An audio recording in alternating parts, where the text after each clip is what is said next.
Yeah. I think in that sense, we have to start by doing something that we're really good at. We have to start by lying to ourselves. And and this is something that we're incredibly good at. We like this self-talk that we have is so powerful.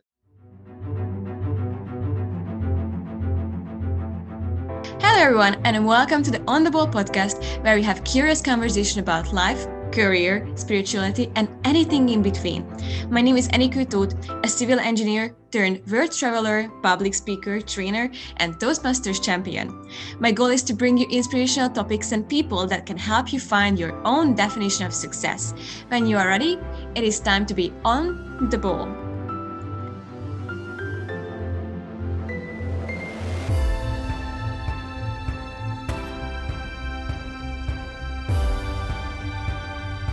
This podcast will be truly inspiring for you and probably for many people you know. So please share the link of the podcast with them. Also, a quick reminder, hit the subscribe and love buttons to get notified about the upcoming episodes. Then share a rating and a review if you like what you are listening to. What is impossible? That is what we are searching an answer for today. My guest is an environmentalist who is a fan of solving impossible challenges. Chale Guadamuz is a Nicaraguan human rights defender and the current director of the Hague Peace Projects. In his past, he did over a decade of work in the corporate world, mostly in world-class companies in Latin America, United States, and Europe. But after taking part in the uprise of 2018 in Nicaragua, he was imprisoned, then forced into exile. Now he's the leader of the team of people that are committed to have a positive impact on the world. His work focusing on strengthening the capabilities of peace builders and changemakers. Chale believes that we need a global effort to deal with global issues. We need to change the narrative from what we want as countries to what we want as humanity, and then work our way towards achieving that. Last week, Chale and I talked about our connection with nature. Chale shared his passion with us on environmental protection and a lot more. If you have not had a chance to listen to it yet, make sure you do after this episode. The topic of the today is overcoming impossible challenges by building human potential. This is the second episode of a 2-episode series. If you are interested in the work of Chale and the Hague Peace Projects, then go to their website, thehaguepeace.org. Find the link in the podcast description. And now, let the class begin.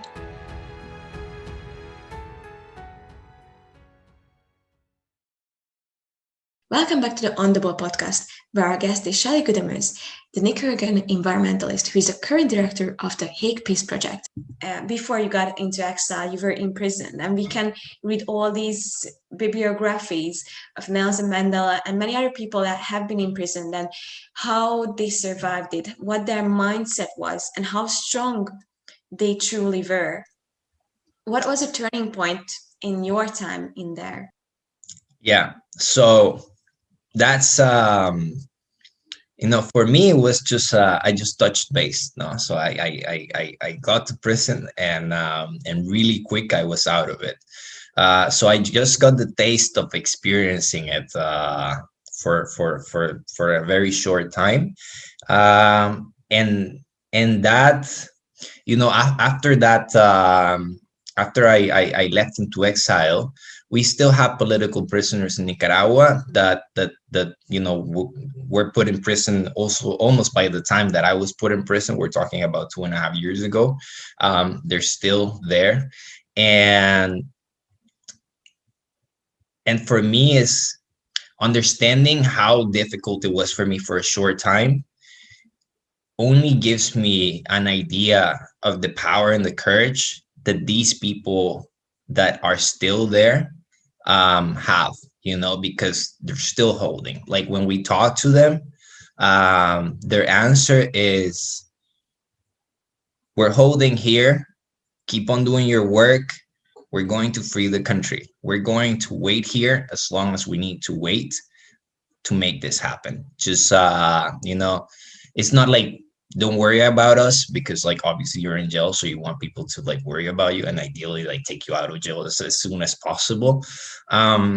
But the standing firm on the idea that this is not negotiable. Like if we have to rot here in order for things to be done the right way, then we will do so. And if this is going to be our part of the fight, then we're going to take it. So I think more than a turning point in my life, um, it allowed me to understand on a very personal level the incredible strength that people can develop when they are completely focused on an outcome or a cause. And the level of trust that they can develop with people outside prisons, with the rest of the population outside prison, without knowing them, without knowing if they're trying to take them out of jail or not, or like now that I'm on the other side, no, so it's like I'm working towards getting these people out of jail, out of prison. It's, I would feel a little bit more at ease being at prison, knowing that there was so many people trying to get me out of prison, which is something that I'm not so sure that they know, because our communication is very little. And obviously, like, an oppressive government doesn't want to give them hope in terms of like, don't worry, it's like there's a bunch of people they're trying to get you out of here. No, it's like it's more in the lens Yeah, of no. yeah, it's like, you're going to rot here if you don't tell us what we want. It's like, this is going to be it. This is the end of your life. It's not going to change. No one's going to get you out. No one's going to hear you scream. Like, it's just you and us. So it's a completely different thing. And I think for me, yeah, more than a turning point, has allowed me to understand the strength that the people that have been in prison for so long have been able to have needed to endure the situations and still be present. At the moment, I was there's someone from one of our grassroots teams in Nica, that he was part of one of the initial teams that I joined at the beginning of the uprise, and he's been in jail, in prison for over a year now. And we were talking with him uh through his family, and we're trying to take him out, and that was his answer was like, it's okay, like that, just don't take a shortcut that is going to sacrifice our mission to take me out, because then it would not make sense for me to have been here for a year and a half. That was also there was a girl named Namaya Copes, which is also like a Belgium citizen, and she was one of the political prisoners, and at some point, the European Commission of Experts that was dealing with the situation of human rights in Nicaragua, they got to the prison system, and they talked to her, and because she's a Belgian citizen, they asked her, like, okay, we can take you out, like, we can use a little bit of our connections here and take you out, no? And what she said is, either we all go out or none of us goes out. So, like, I did not come all the way here to use my European privileges to be different from the people that I am fighting side by side. And she's like, I don't know, 22, 23. Like, it's also different in terms of where you are in life. No, for me, it's so powerful because it's people that is very young. I'm, I'm 37, right? So, like, when I was in prison, I was like 35 or something like that. So it's different. I have lived a lot of my life, like, very nicely. I have enjoyed it a lot. When I got to prison, I was like, well, if this is how it's going to go down, then this is how it's going to go down. I had a beautiful life. I really appreciate it. And, like, it is what it is, and it has to end at some point. And if this is going to be it, this is going to be it. But I wasn't 21. I wasn't 22 with that. I felt like I had, like, so much of my life that I wanted to experience. I have been able to experience a lot of the things that I wanted to experience before I got there. So for me, this power that I have seen in this younger generation. This is like 20 years younger than me, no? Is impressive to see it. It's impressive to see it in action. It's impressive to see it over time, the resilience. It's impressive to see them like 8 months in a Latin American prison for political prisoners, which is like built from nightmare stories, right? It's like designed to the core to break people down. And then being able to get, to answer a question like that and saying, you know what, I'm not going out unless we all go out, unless I go out with all these women here. I'm not going out. So it's like, go back, do whatever you have to do, take us all out, or I'm going to rot here, and it's kind of like on you as well. Having that connection with other people, and like as we said from the beginning, when we genuinely are next to a mission or a core feeling, then we do everything that we can in our power to achieve it. And many would think this is a mission impossible, but impossible missions kind of wake you up in the morning and you get excited about them. So what is impossible, and why do we think so many things are impossible? I think so. I have never really like talked about these sort of like, impossible challenges as impossible challenges, right? Like I feel this is really like the first time that this pops up as an answer. And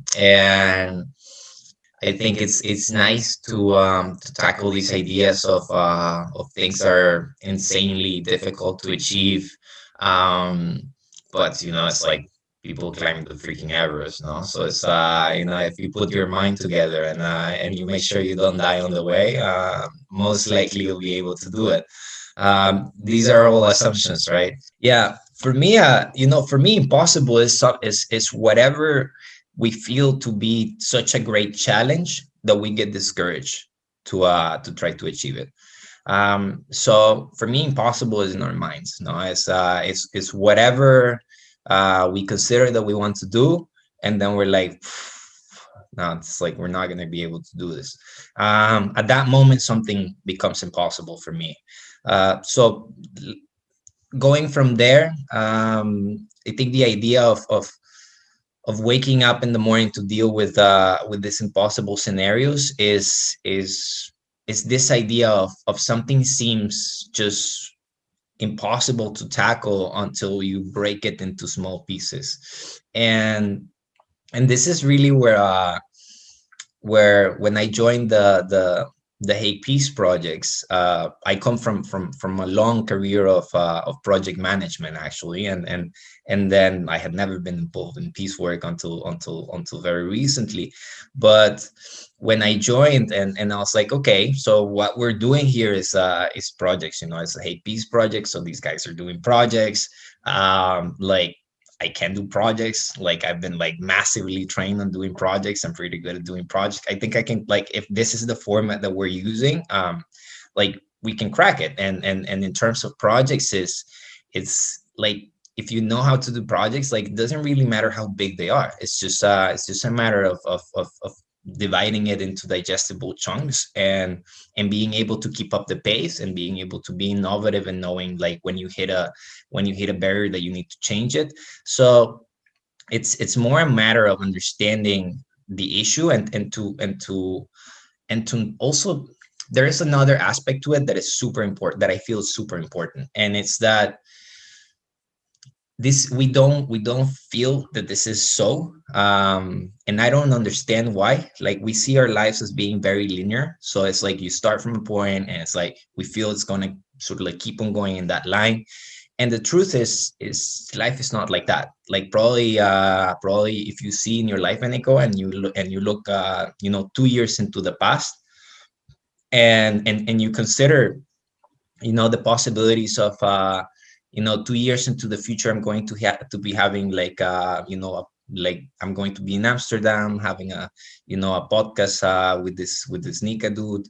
That would probably, like, you would probably have imagined like a lot of other things, and this may not have been the most likely outcome for a day like this. Regardless of that, this is the reality that we're living, right? So, and this happens so often. This happens so often that our and our actual reality is so far away from how we thought it was going to be a week ago, a year ago, 2 years ago, whatever it is that you name it. So impossible is only impossible if conditions don't change, but change is the only permanent thing, right? So like possibilities of something can become possible within hours, within a day. And life has this incredible way of just like blowing your mind with coming up with these things. No, it's like you're like, there's no way this is gonna happen, and then like all of a sudden like you meet someone super randomly that just happens to know exactly how to do what you want to do, and that has the connections to get it done. And it's like, no, I've actually done this before, so it's like I can guide you through it. This is like easy peasy. So this this spontaneity of life, that you don't know how tomorrow is going to look like. What is impossible today may not be impossible tomorrow. And this is for me the key. The key for me is trusting that, because of the fact that right now things seem impossible, it doesn't mean that they are impossible. It just means that we had, like, right now I just don't have the angles to see it. I don't have the complete information to know how this is going to play out. But I know that this information can come. Sometimes it doesn't come. So sometimes it's like it doesn't come, and you just fail in it. It's like that also happens a lot of the times. Yeah, but then how can we break down an impossible project? So if we think our brain says this is impossible, then how do we go step by step and try to like, okay, we can actually make this possible? Yeah, I think in that sense, we have to start by doing something that we're really good at. We have to start by lying to ourselves. And and this is something that we're incredibly good at. We like this self-talk that we have is so powerful. It's like I see people all the time that people that I work with, they're like, oh, like it's like, we're not going to be able to do this. And I was like, what do you mean? It's like, you've done it like 3 times already. It's like you can do it a fourth time. It's like how is this any different? No. So yeah, I think the first step to that is to convince yourself that this is possible. Whatever it is that you want to accomplish, you need to start from a position of doubt if you want, sure, but you need to start from a position in which you honestly think that this is possible, like to the point that you could fight your doubts about it, and that's it. That's really all that you need to start with, to deal with an impossible problem, to trick your mind to think that it is possible. You just don't know how to do it yet. And to start from the position that you don't know, and to be okay with that, to be okay with not knowing how to do it, to be okay with understanding where your limits are at the moment, where your boundaries are at the moment. This is very important. And understanding that these boundaries can be changed, and that these limits can be changed, and that can be expanded, and that you may not get to it in a day. It will have to be a process that is built on everyday habits in order to make it happen, but it is possible. So I think this is the first strong element into for me, like tackling impossible problems. And the second element is to take it down into digestible chunks. So to understand that you need milestones, to understand that progress it can be small progress, but it has to be steady progress. Um, that would be like the second very strong element. And the third strong element is, I would say, is not to get really attached to how you want things to play out, because it's not really about whether you're right or wrong. It's not really about whether your idea of how you want to solve it is brilliant or not. or if it works or not. This is just your initial conception that you use to start the journey. So you have to start from a point. So you pick a point. It's like, I think we could solve this by doing that. And then you start from that point. And then, very early in time, you realize it's like, okay, this is not like an amazing strategy. It's like failing badly.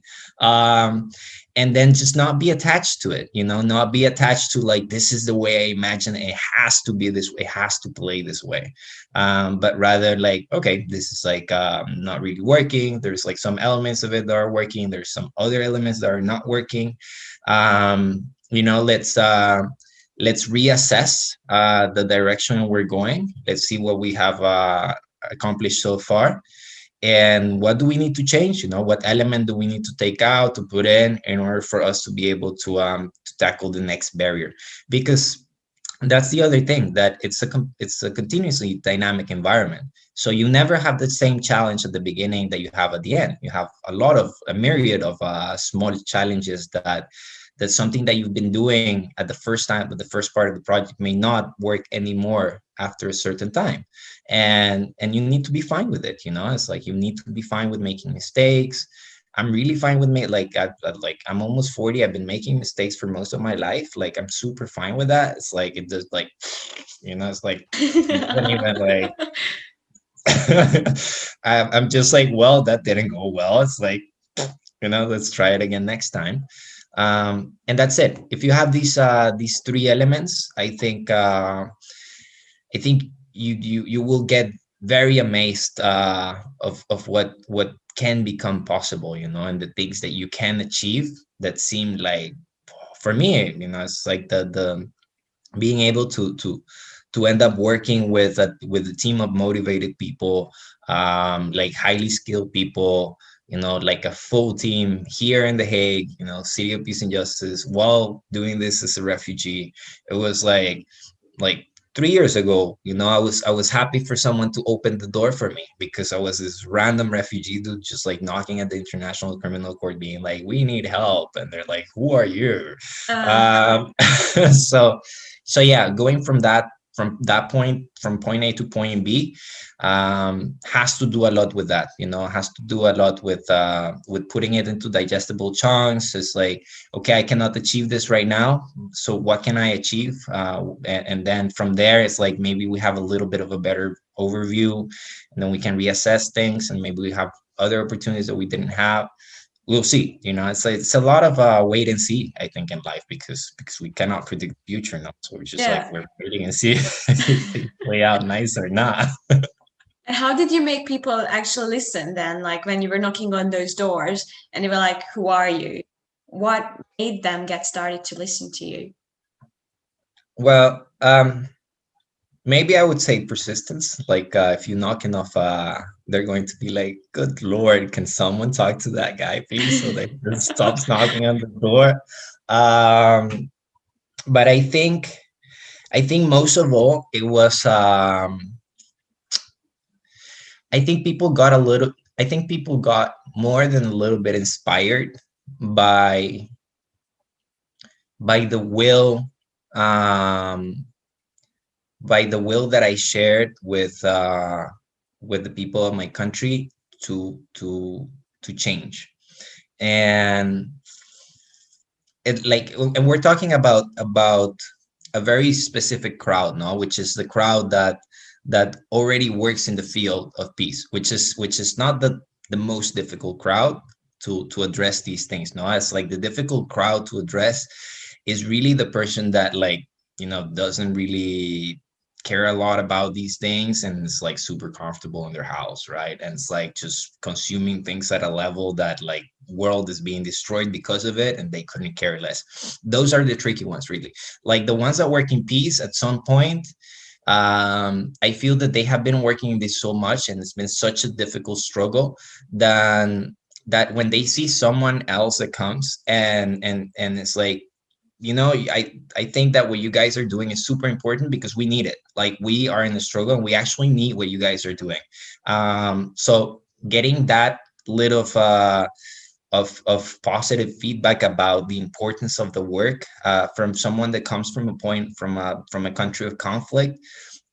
I think that's what helped open the doors. They're like, okay, this validates what we're doing. We're not just pretending to do things here, but there's actually people coming that saying like we not only think that your work is important, but we actually need like so much more of it. So what can we do to help you to do your work better or more, so that like we can get benefit from it, like so far away. So I think this has been tricky, but it's very doable. When it comes to the people in general, like coming from this place of this very like overwhelming comfort zone that we have here in The Hague, or as the Netherlands, is it's hard to see these things, and that's the tricky one. So I haven't been able to crack that one, to be honest. I'm still working on it, because yeah, it's so hard when people have a certain level of comfort. It's understandable. It's like you don't want to go out from that like comfort zone to deal with something else. No? It's like if it's raining outside, you don't want to go for food. You order like food, delivery brings it to you, even if the delivery person has to go through the rain and withstand like all the pain and stuff like that. It's like we don't care because we're not the one withstanding the pain. No? And actually, like when the conditions are worse, is when people order more food being delivered to their house. So it's like when the conditions are harsher for the delivery people is when we actually go and to put them to work.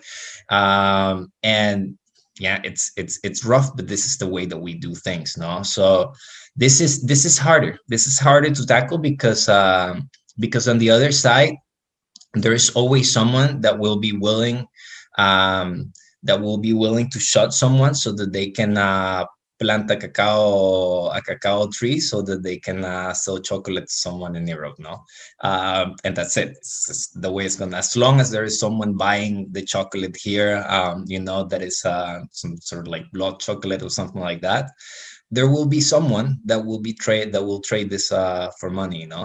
And if you don't know, you just keep consuming, and and the devastation that happens because of your action keeps on happening.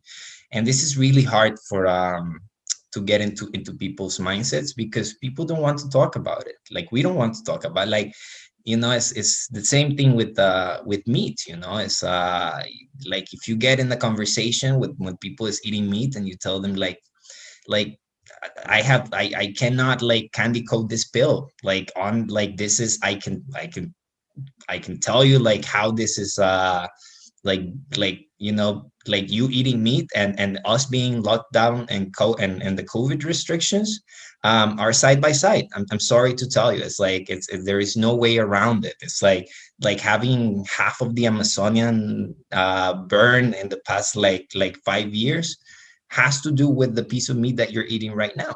And there is no like I cannot candy coat that. It's you may not want to hear it while you're eating it, and I may not want to bring it into the conversation if you're my friend to ruin your lunch.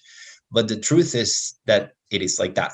It's because we look the other way, it doesn't mean that things change at all. Yes. You kind of open my eyes as well that in these weather conditions, this is when we are expecting people to do the delivery. This is the time when we are like, we need it. Like, I need food, I need my package, I need everything. And then we hold grudge on these people who are just doing the delivery, and we make them do all the work for us. And if they don't, then we feel angry for it. And that opened my eyes as well, because now it's snowing for 3 days in the Netherlands, and everything is shut. There's no public transportation, nothing, just like giving information for people. And yeah, so that's something different. We need to start considering the other person in the equation, not only ourselves. And I think that's really important. Is this something that you teach to the next generation of peacemakers and change makers? And what else do you also give them as tips? I think I wouldn't really say that I go a lot into into teaching the new generation, but I really want I really want the new generation just to get their hands on things, to experience it, to get into the process of doing change for themselves, to get into critical thinking. I give them a lot of room. I give them a lot of room for people to just come up with their ideas. The idea is really not for me to tell anyone else how to think. That's not really what I'm going for. And really what we want is, to find moments in which we can address these things, and then trust on the understanding and the values of the people to be able to crack this by themselves. And when it comes to the people that I work with, we select the people that come to work at the Hague Peace Projects based on their values, not based on almost anything else. So we firmly believe that if people is aligned in the values of how they see things, everything else can be taught, and everything else can be, we can just like do it as we go in the process. And this is fundamental for me, because I feel that the most important things in life have to be learned by your own experience. You can see how other people do it. You can listen to other people, but ultimately, this is something you have to discover for yourself. And this is I haven't mentioned in this interview, but is I'm very into meditation. Like, this has been a very powerful element that has allowed me to go through the harsh times. And meditation is something that I recommend for the people that I work with to engage in, because ultimately meditation allows you to find the answers by yourself. It allows you to look into you and to get your own answer to things, not my answer to things, and not like this person's answer, but yours, the ones that really make sense for you. And that's it. That's what you want to get. No, you want to get for people to figure out the things for themselves, rather than to feed them whatever process information, like regardless of how valuable do you think that information may be. But creating the conditions for people to find the things as they need it, when they're prepared to digest them, when they're prepared to live them, when they're prepared to do the thinking about it. So that's it. I would say that most of my work really goes into trying to create the conditions for the people to find the path themselves. Yeah, getting that alignment, finding our true missions that we can give all the energy to, that we were talking about before. And when I was reading your biography and I was looking into a bit more your background, there was there were two sentences that catch my attention, and they were, you decide to take action in those fields, and then when the world fails to act, you as a community need to start acting. And related to this, what is the future that you desire for the world, and what do you think it should look like? For me, the future definitely is collaboration. And for me, this is like a very easy to go question, because yeah, if you're trying to move something that is very heavy for yourself, it's tough. If you have someone else to help you, it becomes incredibly easy. If you have a couple more people, it's like you can barely feel the weight. And this is, I feel, in all aspects of life is like that. So more than anything else, more than having like, a proper leadership, more than having people that are trained or qualified or this or that, it's the ability to collaborate on common ground.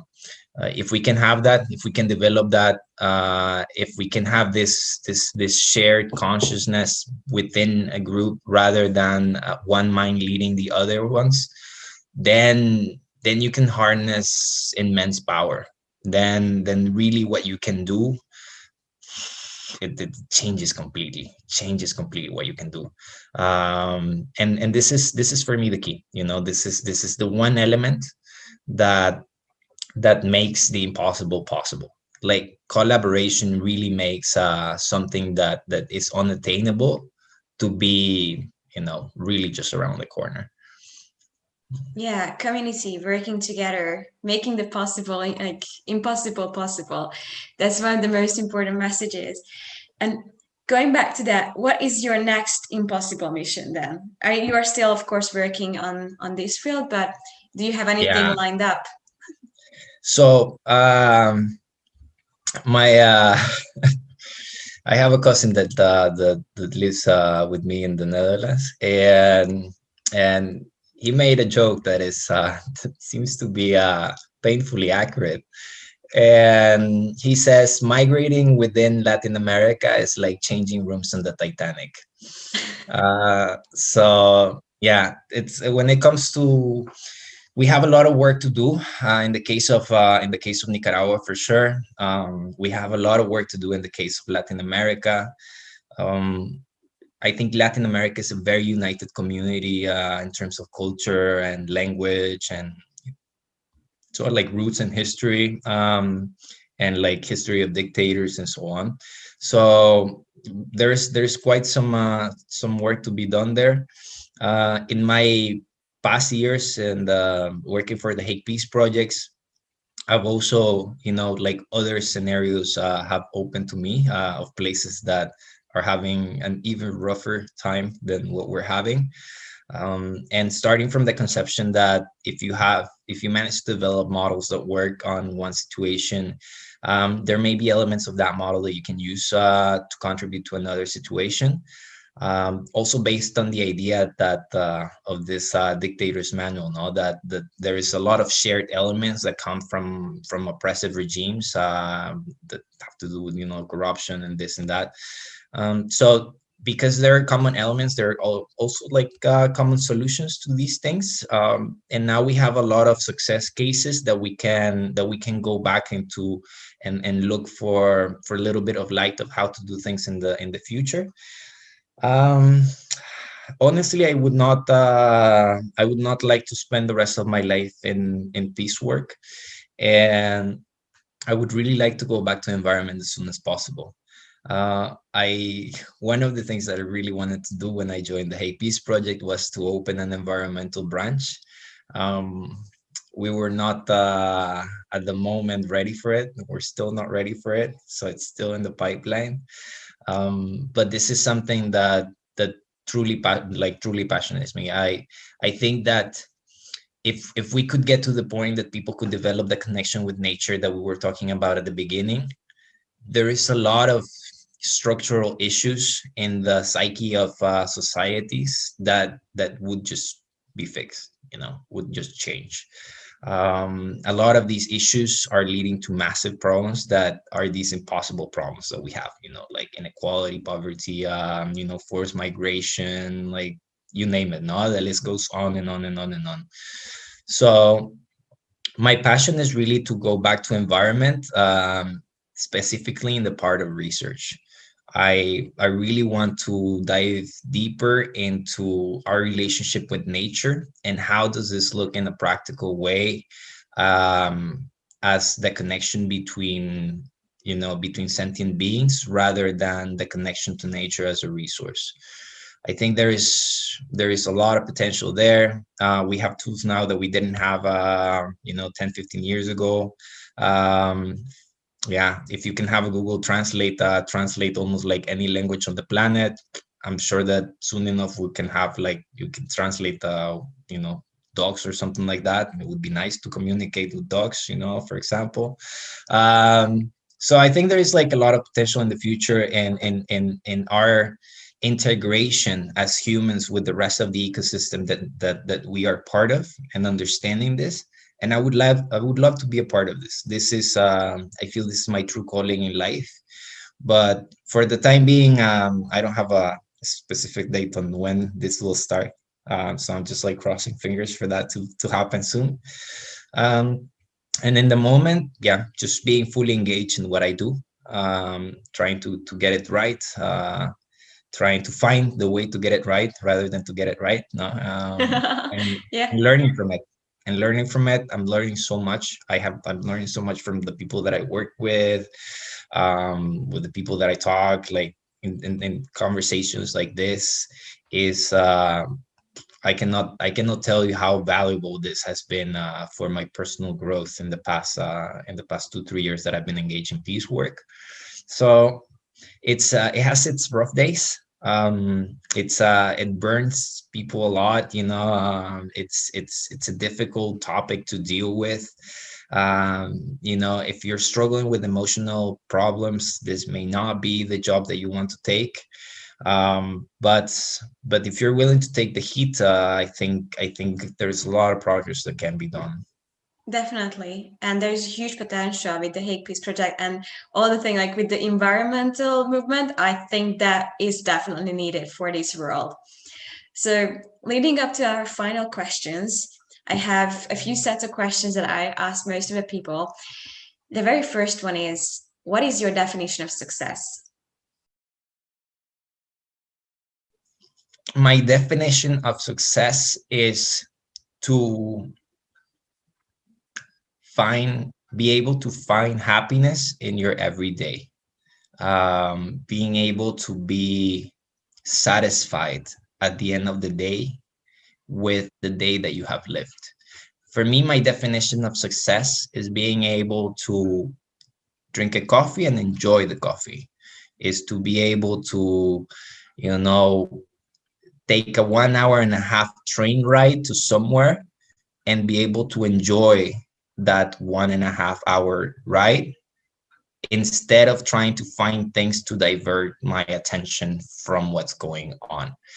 I think that's my definition of success. If you can get into that connection with your own life, that's success for me. And then this manifests in a myriad of ways depending on people.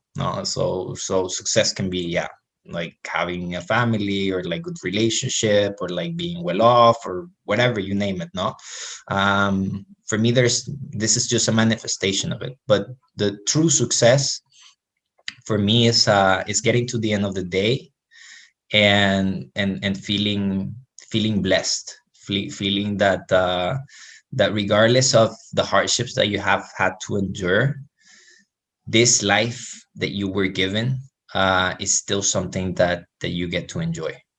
Yes, enjoying every single moment in our day and being grateful for it. I love it. We have so many valuable messages. I'm like, I cannot even pick my favorites. But then, if you would need to summarize and you would be given 1 minute to express your most important message to everyone in the world, what would you say in that 1 minute? But to trust themselves, like to trust themselves. It's like we as humans, we have this immense power that we hold within ourselves, and the only thing that really is a barrier to it is us not trusting ourselves, like us not believing in ourselves. So I would say the one thing, against all odds, against the shape of the reality that you have at the moment, believe in yourself. Like, believe that you can do it, believe that you have the power and the strength and the wisdom to do it. Believe that you deserve to get this done, and that if you're in this situation and it's you, the one that is in this situation, it's because you are the ones that holds all the cards to get the situation sorted out. So I would say that's definitely it. Like, believe in yourself. Come collaborate from a place of power with other people, not from a place of need. We all have needs, but we also all have things that we can contribute to another. So engage from that part of your life rather than from the part of need. And that's it. Like true power comes from believing in oneself. Against if people tell you like, no, you can't, like if reality tells you no, you can, if your employers tell you like, no, we're not going to hire you, and so on, it's like, just let the no's like bounce, and it's like, okay, that's not the way, that's not the way, that's not the way, and eventually you're going to find it. That's it. That's the way it works. It's kind of like a numbers game. Yes, it does. Believing in ourselves can open so many doors and so many windows as well. It just all the possibilities are open now.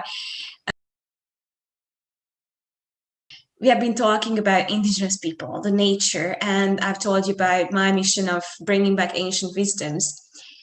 What is an ancient and old wisdom that you have learned and you think is valuable to implement in the modern world?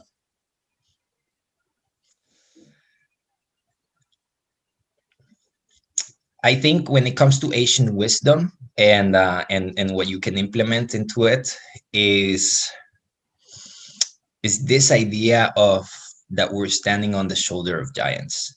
You know, it's this idea that it took billions of years of evolutions to create the humans that we are now. We are this insanely like super high tech machinery, you know, that we have at our use, and this you know, this concept that we're also all made of stars in a way, that there's this eternal part built into our core, into our DNA, that resonates with just the rest of the universe. This gives you a lot of security. Like this if you know that there's parts of you that are as powerful as, like, you know, a supernova was like millions or billions of years ago, that's the part of ancient wisdom that I feel it's important to always have into consideration, that we're not a fluke. You know, it's we're not like humans have incredible potential. Like the way that we can shape the world that we live in is unseen. And this, you know, this didn't happen overnight.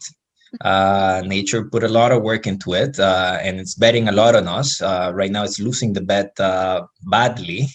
It's up to us to change that situation. But it's that there's so much in us that is so ancient, and that we can always tap into that. You always have that, like, this is part of you. It's not going anywhere. And, you know, if you want to just go back into how everything was created, just ask yourself, you know, like, somewhere in you the answer must be there. You know, like, all the answers are somewhere in you. It's just a matter of you know, looking hard enough and waiting enough, and, you know, getting the job done. But that would be it. Yeah. Oh my God, Chale, I truly enjoyed our conversation. As I said before, I think you shared so many valuable messages that we can all learn from. And huge shout out to Victoria for connecting us and making this happen for us, because, yeah, I'm speechless. And I just want to say thank you for sharing all your thoughts with us. Well, I have enjoyed it so much, Eniko. Like, so thank you as well. This has been really, really cool. And yeah, I'm also very happy that that Vitoria managed to do this connection, because yeah, like, this was really nice for me to talk about also. So a lot of things that I really don't talk about on a regular basis. So it's nice.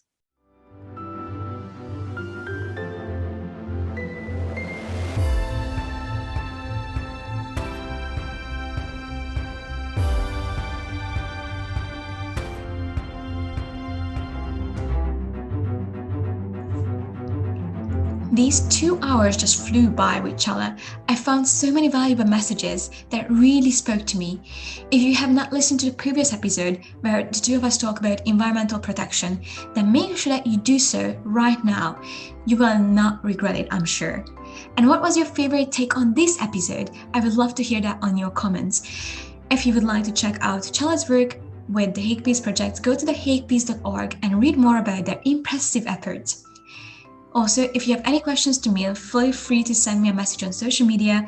You can find me on Facebook and Instagram, or send me an email to ontheballwitheniko@gmail.com.